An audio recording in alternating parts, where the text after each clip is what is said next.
NICVD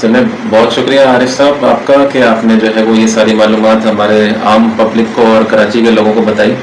और जो है वो अब जैसे आप फॉलो अप का बोल रहे थे तो शरीफ साहब आपसे भी मैं पूछना चाहूँगा कि 2 दिन के बाद छुट्टी तो आपकी हो गई थी, उसके बाद आपने क्या क्या दवाइयाँ पाबंदी से ली और जो है वो अपना जो है वो क्या क्या खुराक में लिया, क्योंकि वज़न मुझे आपकी फैमिली से पता लगा है कि आपका जितना वज़न था वो काफ़ी ज़्यादा आपका वज़न कम हो गया है।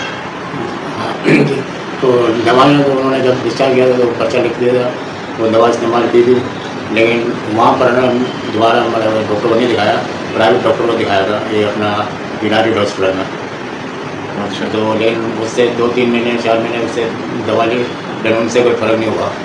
तो फिर दोबारा हमने वो जिला में ये प्राइवेट ही डॉक्टर देखते हैं, एक महंगे डॉक्टर है स्पेशलिस्ट, तो जब वहाँ से दोबारा वो ट्रीटमेंट शुरू कर किया दवाइयों का तो उससे फ़ायदा हो, उससे फ़ायदा। अच्छा, यहाँ पर मैं एक चीज़ थोड़ा सा ऐड करना चाहूँगा जी कि अगर आप किसी डॉक्टर को दिखा रहे हैं, किसी डॉक्टर से फॉलोअप ले रहे हैं, तो आप उसको चेक करें, मंथ्स चेक करें, 2 मंथ्स चेक करें, इससे ज़्यादा नहीं है। तो आपको पता चल जा रही कंडीशन कि वो कितना इफेक्टिव है, जो भी आपको डायग्नोस करके आपको डोजेज रिकमेंड कर रहा है या प्रिस्क्रिप्शन जो भी आपको दे रहा है। तो हमारे साथ यही हुआ कि शुरू के 2-3 महीने तक हम जिन डॉक्टर को दिखा रहे थे फॉलोअप उनसे ले रहे थे, यानी उन्होंने जो ट्रीटमेंट कर रहे थे वो इतना इफेक्टिव नहीं था।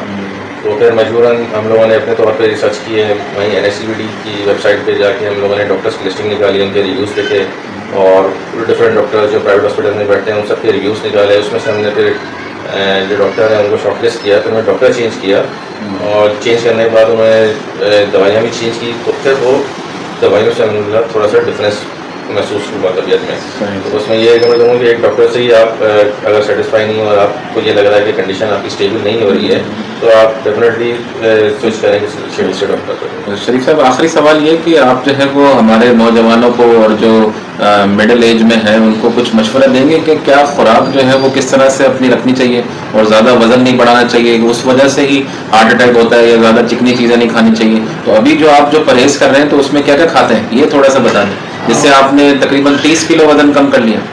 हाँ, ये खाने का ज़्यादा ताल्लुक है ना, तो वैसे तो नमक मतलब कम बताया खाने में, चिकनाई कम बताई है और वॉक करने का बताया। तो मेरे जिस्म में और पाँव में असल में बरम आ गया था, तो बरम का मालूम किया तो बोल रहे मतलब पानी भर गया था। तो आप तो पानी निकालने के लिए पेशाब के जरिए जो है ना उन्होंने दवाइयाँ दी थी, उससे बोला आपका ना वो वजन कम होगा 5 से 10 किलो।